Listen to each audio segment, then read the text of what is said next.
Krishna classes. बच्चों आज हम ये बेसिक मैथ की नई सीरीज कर रहे हैं जो class 9th 8th and 7th के लिए बहुत इंपॉर्टेंट है। तो इनको आप देखो कैसे करते हैं। क्वेश्चन नंबर 1 है यहाँ पे evaluate 1/2 to power -2 plus 1/3 to power -3 plus 1/4 to power -3। बच्चों देखो आपको एक चीज पता है कि 1/x की वैल्यू जो होती है उसको हम क्या, जो पावर और आपने उसमें पढ़ रखा है पावर एंड एक्सपोनेंट वाले में, तो वो चैप्टर में आपको ये एक आइडेंटिटी थी जो आपने पढ़ रखी। तो इसी के अकॉर्डिंग जब हम इसको करेंगे तो जब माइनस का साइन ऊपर होता है, पावर की माइनस होती है, तो हम जो भी नंबर लिखा है उसको उल्टा कर देते हैं, है ना। तो ये और पावर सेम रहेगी बट माइनस खत्म हो जाएगा उसका।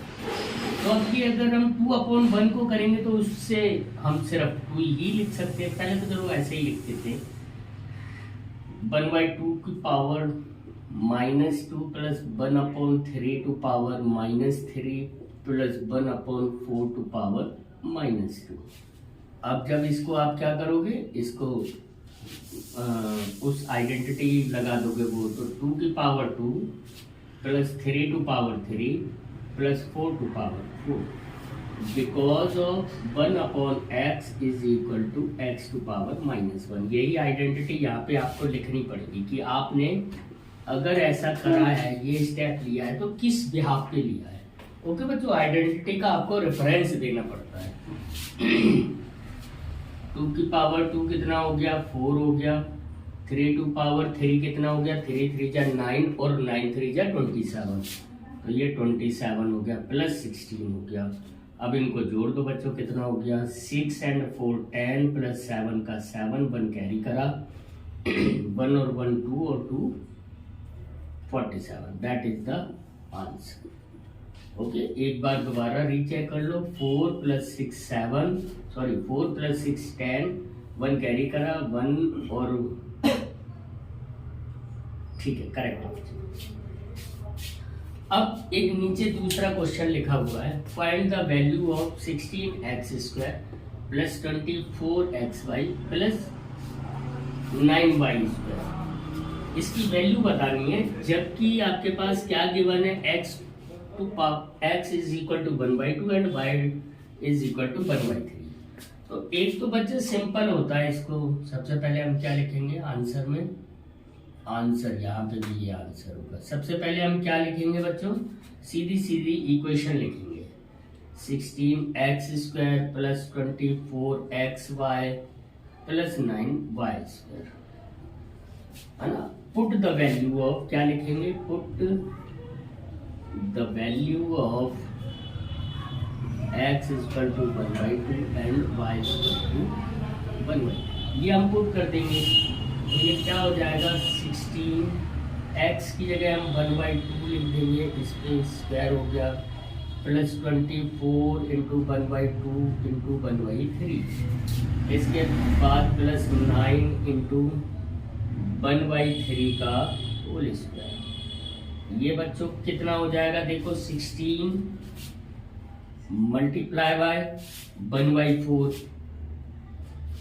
1 का स्क्वायर बच्चों 1 होता है एंड 2 का स्क्वायर 4 होता है। तो हम जब कोई फ्रैक्शन पे जब स्क्वायर आता है तो ऊपर डिनोमिनेटर और न्यूमरेटर दोनों पे ही, ऊपर न्यूमरेटर पे भी स्क्वायर होगा और डिनोमिनेटर पे भी होगा।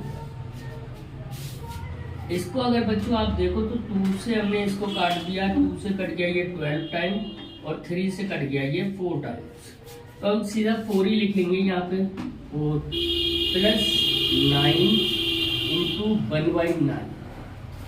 ओके बच्चों, अब ये कितना हो गया, देखो 4 से अब आप यहाँ इसको 4 टाइम काट दो, 4 बन जाए, 4 का 4 आ गया प्लस 4 जो अगला है प्लस 9 से 9 कट गया तो plus 1 is equal to 9। That is the answer. अच्छा, इसका क्या कोई और भी तरीका हो सकता था बच्चों, तो देखते हैं, कोशिश करते हैं ना बच्चों। अगर इसको हम देखें तो इसको हम क्या और लिख सकते हैं, नेक्स्ट मेथड।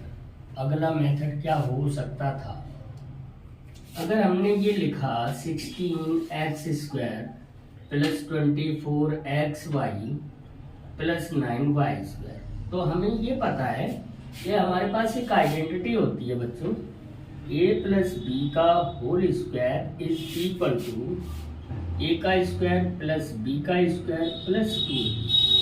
बच्चों ये हम यूज करके देखेंगे, बिकॉज वी हैव नो, हमें पता नहीं है कि ये इस पे एग्जैक्ट होगी या नहीं होगी। अब मान लो इसको हमने क्या मान लिया कि ये a² वाली टर्म है, ये b² वाली टर्म है, ये 2ab की है, तो हम इसको ऐसे भी तो लिख सकते हैं 4x का होल स्क्वायर, है ना, plus 2 into 4x into 3y,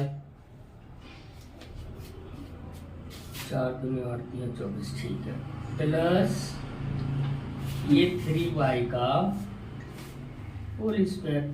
तो ये देखो 3y का जब होल स्क्वायर, जब अगर हम इसको खोलेंगे 4x² को खोलेंगे तो ये क्या हो जाएगा 16x²।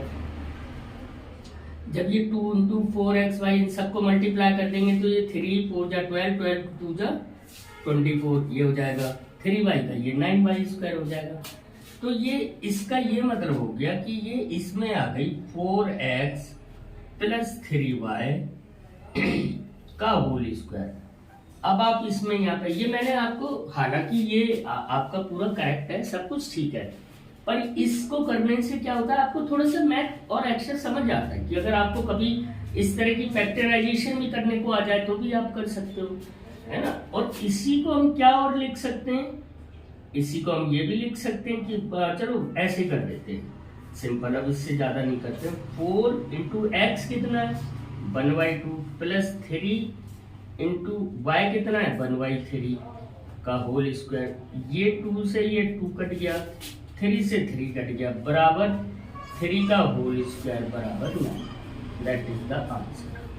तो बच्चों आप समझ गए ना कि किस तरीके से मेथड कई होती है, लेकिन आपको जो इसमें इजीएस्ट वे लगे आप उससे कर दो।